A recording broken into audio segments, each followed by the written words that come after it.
All right, everybody, welcome back. This is Food for Thought, Thoughts If It Were You. This is Neo Gentrics, your host. I'm going to do another one of my dark truth reveals for those childhood stories that we used to love listening to that we thought were all great and dandy. Now, keep in mind, this whole premise for this channel is education. And again, if what I'm telling you seems like it could be something that you don't want to hear, by all means, don't listen to it. Okay, just skip this one, go on to the next episode, and, enjoy the rest of your day. And I'm not going to stay on the same topic. I'm going to switch back and forth and come back to other topics because different people have different things that they want to hear or listen to, and not everybody wants to have their childhood ruined by knowing the original story version of the fairy tale that they loved. Okay? Keeping with that theme, though, for this episode here, I already explained, fairy tales are full of creepy and terrible things, okay? And the original Little Red Riding Hood is no exception. Cinderella's stepsisters, well, I haven't covered Cinderella yet, or The Little Mermaid. So, look forward to those in the future, okay? Even more popular collections from fairy tales like Brothers Grimm include stories like The Girl Without Hands and the Death of the Little Hen, but I'll cover those at another point. But the Brothers Grimm are known for writing pretty dark stories. And Little Red Riding Hood is a full story as a whole is actually pretty dark. Unlike the modern version where a naive and trusting girl, in a nutshell, more or less, who can't tell the difference between a wolf and her grandmother escapes in the end. In the much older version, she doesn't. She's actually eaten alive. That's only the beginning of the horrible things that actually happen in the Little Red Riding Hood story. And, the versions circulated in the 17th century France. Charles Perrault first wrote down the story in his collections called The Mother Goose Tales. It featured a cannibalistic granddaughter and a pedophile wolf who tells Red to strip down before she climbs into his bed. No wonder the fairy tale was originally changed. Actually, it's supposed to be for children after all, and there's nothing child-friendly about that. So, we're going to take a short break right quick, and then I'm going to go diving headfirst into this story, the original version that hasn't been told in centuries. Stick around.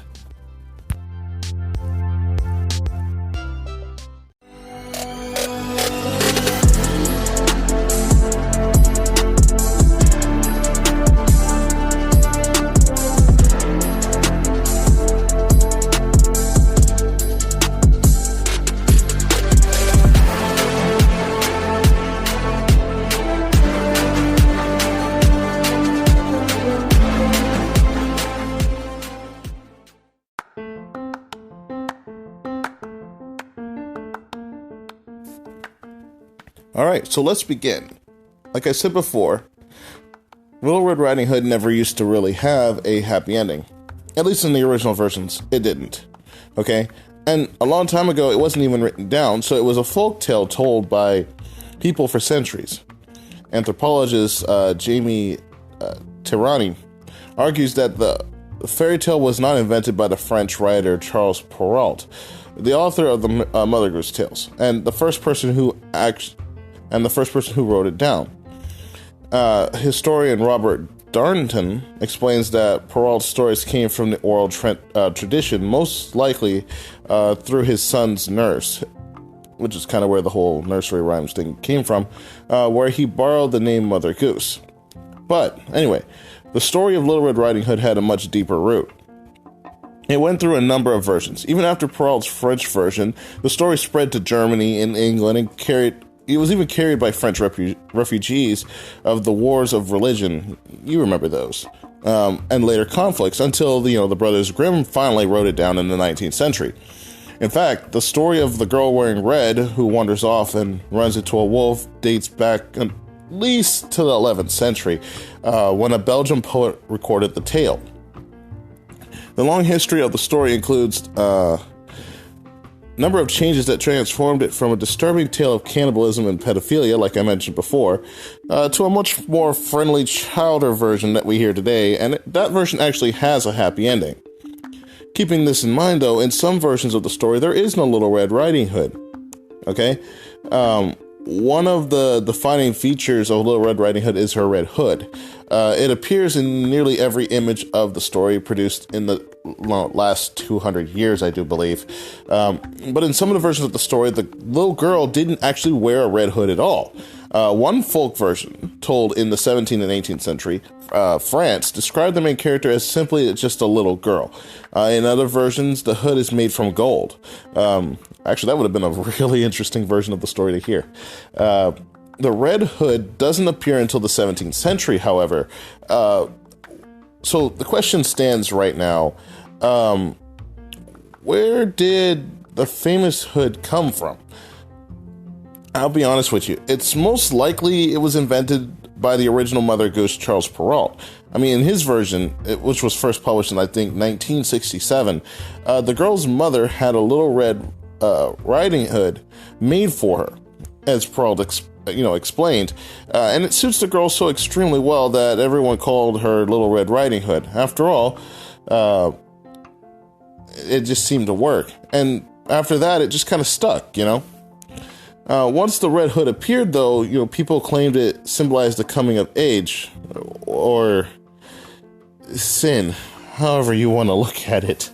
The red hood made its first appearance in Perrault's version, but it was such a popular detail that it came to define the story as a whole. In fact, much has been made of the red color. Psychoanalyst Erich Fromm, he claimed that the red hood was a symbol of menstruation. Man, I hate saying that word. Turning the tale into a morality lesson for young girls who might, quote-unquote, stray from the path. Putting their honor at risk, if you know what I mean. The wolf, in Fromm's version, becomes a seducer of young girls. Introducing the wolf pedophile. The red was a color associated with sin. When Perrault first wrote the fairy tale in the 1990s, he actually wrote it down. It was still folklore before then. And many folklorists pointed out that the red color was often a symbol that the girl was coming of age, linking it to menstruation.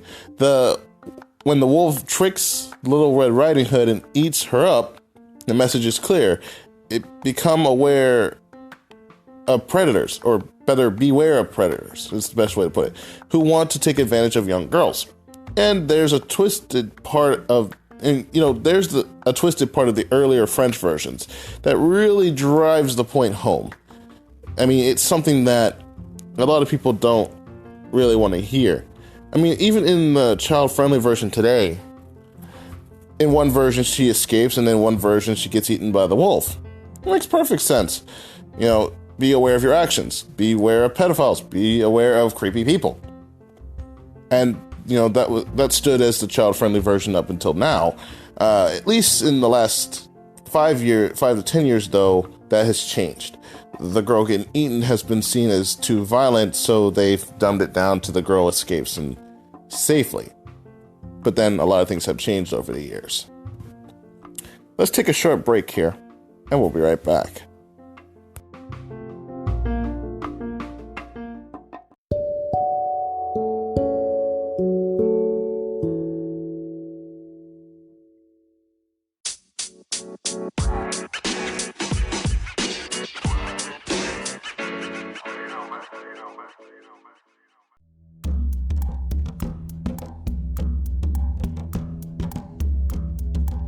All right, everybody. Now that we're back, let's go in a little deeper into the story, okay? So, in the original version, like I mentioned before, the wolf makes Red strip and climb in the bed with him. Wow. And before I go any further, that does sound a little dark, doesn't it?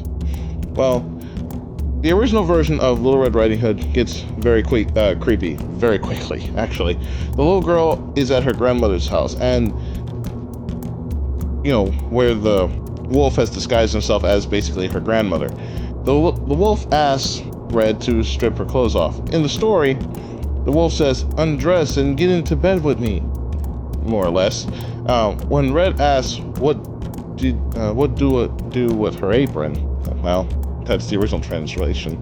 The wolf says, "Throw it on the fire. You won't need it anymore." After Red tosses her apron into the fire, the wolf also makes her take off her, skirt, petticoat, stocking, and everything else. With each item of clothing, the wolf says, "Throw it into the fire, you won't need it anymore." And once she takes off her clothes, Red climbs into bed with the wolf. That's when she notices that something's not right with her grandmother. And then we get into that part where, "Oh, grandmother, how hairy you are," she declares. And in today's version of the fairy tale, Little Red Riding Hood definitely doesn't, get naked, obviously, but it's still the same scenario when she realizes something's wrong with her grandmother. The next part where this gets a little gruesome is a little bit before that.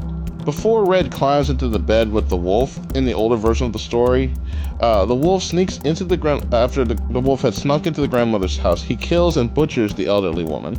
Okay. Then he pours her blood into a bottle, slices up her flesh on a platter. And if that wasn't bloody enough, when Little Red Riding Hood shows up, the story quickly turns into a tale of cannibalism. When Red hands over the bread and milk to the wolf, he says, have something yourself, my dear. This is meat and wine in the pantry." He points to the blood and the flesh of her grandmother. And Red eats the snack, and a little cat whispers, "Slut, to eat the flesh and drink the blood of your grandmother." Irony.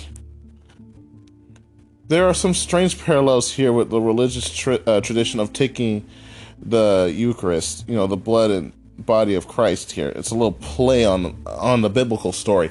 However, for obvious reasons, the cannibalism was obviously omitted in later versions of the story for very pretentious reasons. One is the parallelism with the Bible, and the other is the whole cannibalistic thing in the first place. It's not exactly child-friendly.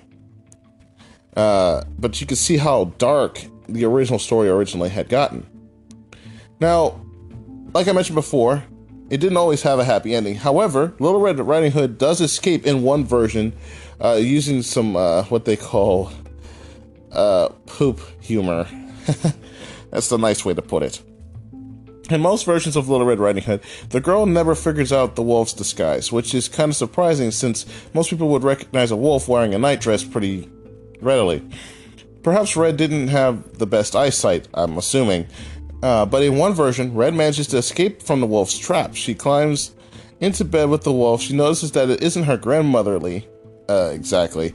Red makes up a lie to leave the bed. She says that she has to poop and doesn't want to do it in the grandmother's bed. The wolf then, lets Red leave for the woods, but he ties a piece of string to her so that she can't escape. Well, in this version, the girl tricks the wolf by slipping the string over a branch and running away. It's very clever thinking in this version.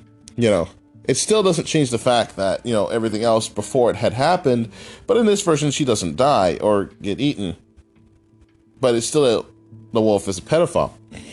Even in the Mother Goose version, the grandmother gets eaten. So there's no really escaping that.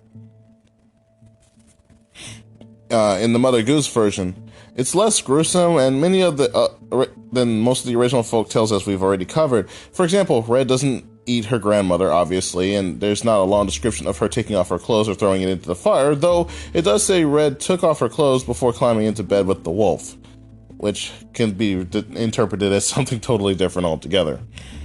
But the Mother Goose version still maintains some of the darker elements of the folktale. For example, when the wolf snuck into the grandmother's house, he immediately fell upon the good woman, ate her up in that moment, for it had been more than 3 days since he had eaten, and after all, if the moral of the story is to watch out for predators, the grandmother was just as guilty as Red, since she was also tricked by the wolf. I mean, that's pretty much the gist of that. And in the Mother Goose version, along with that, it doesn't have a happy ending, just so you know. In addition to the grandmother's death, in the Mother Goose's version, it doesn't end well for Red either. The girl is tricked into climbing into bed with the wolf, and the two have their, famous dialogue. I'm not going to go into that whole thing again. Grandmother, what big arms you have, so on and so forth. And finally, Red says, "Grandmother, what big teeth you have." And at this point, the wolf says, all the better to eat you with, at which point he jumps on top of Red and eats her, and this is the end of the story in the Mother Goose collection. There's no friendly woodsman or anything to rescue Little Red Riding Hood. Throwing that out there.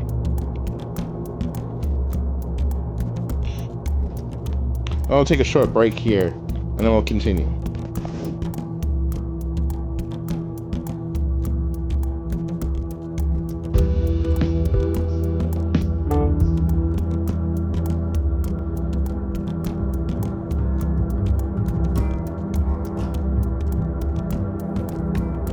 Alright, well, let's dive back into this. The next bit is the moral lesson for the Mother Goose version anyway. It's actually pretty heavy, a little dark.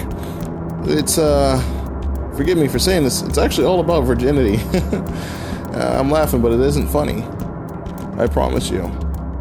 At the end of the Mother Goose version of Little Red Riding Hood, the Charles Perrault version included a moral. Just in case, children didn't pick up on the message in the story, he writes, children, especially attractive, well-bred young ladies, should never talk to strangers, for they should do so. They may well provide dinner for a wolf. Just in case his wolf analogy goes over the children's head, Perrault also adds, I say, wolf. But there are various kinds of wolves. There are also, those who are charming, quiet, polite, unassuming, complacent, and sweet, who pursue young women at home and in the streets. Reading between the lines, Perrault warns girls that wolves might appear like gentle grandmothers, even if their intentions are bad. Perrault concludes by saying, unfortunately, it is these gentle wolves who are also the most dangerous ones of all. Moral lesson for young ladies is very clear. Guard yourself and your virginity against predators who want to take advantage. Ironic, isn't it? However, in the Brothers Grimm version, Red fills the wolf's wide open innards with rocks. I'm not gonna try to translate that, but for the most part, one of the most familiar versions of the Little Red Riding Hood version story comes from the Brothers Grimm. And in the 19th century, even their ending, which saves Red and their grandmother, was a strange twist. The Brothers Grimm introduced the huntsman who, saves the day right after Little Red Riding Hood, or Little Red Cap as she was known in their version, is eaten by the wolf. The huntsman finds the wolf sleeping after his big meal and cuts open his belly with a pair of scissors. Then again, he is a huntsman, so I guess that kind of makes sense.